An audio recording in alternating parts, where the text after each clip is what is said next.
Magandang umaga mga klase, magandang araw sa inyo. Ngayon ay presenta namin ang talambuhay ni Sir Norman Hermo. Yan. Sir, ano po yung buong pangalan? Norman Oidem Hermo. Sa kapanganakan, kailan po kayo pinanganak at saan? Saan at kailan? Ika-18 ng Setyembre, taong 1980, at ako ay pinanganak sa Pasay, sa syudad ng Pasay.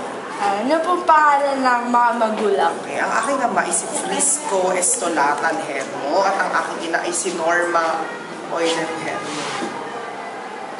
Ano po ang iyong edad?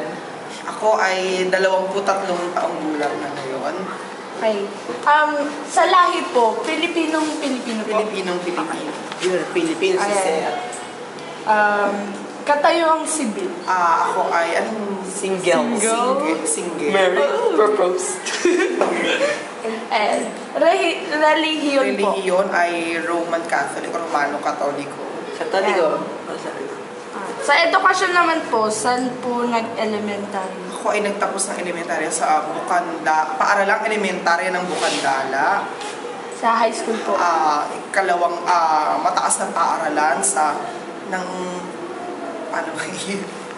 Imus National High School. Sa college po? College ay Philippine Normal University. So, public school yan. Ano po yung course? Bachelor of Secondary Education, major in Speech and Theater Arts.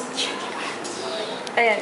Ano po yung unang trabaho? Unang kong trabaho dito sa Sitolas bilang guro. Kailan po nagsimula? Simula June 2010. Hanggang sa kasal. Buhay Pag-ibig. Buhay Pag-ibig.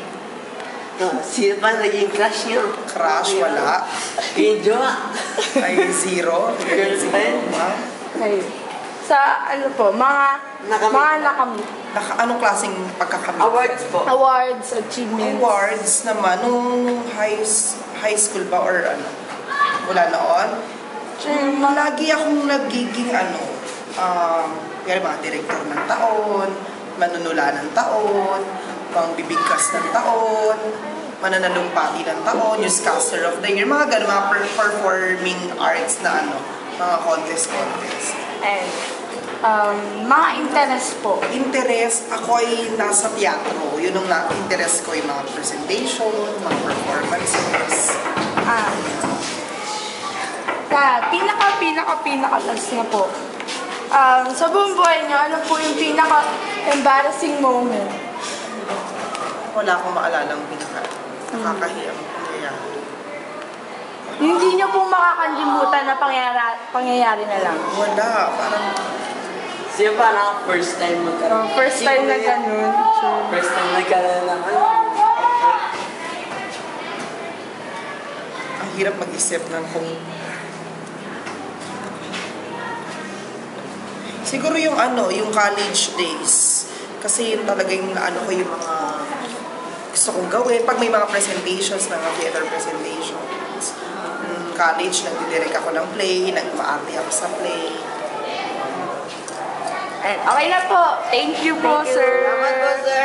At ngayon, dito nagtatapos ang ating talambuhay ni Sir Norman Hermo.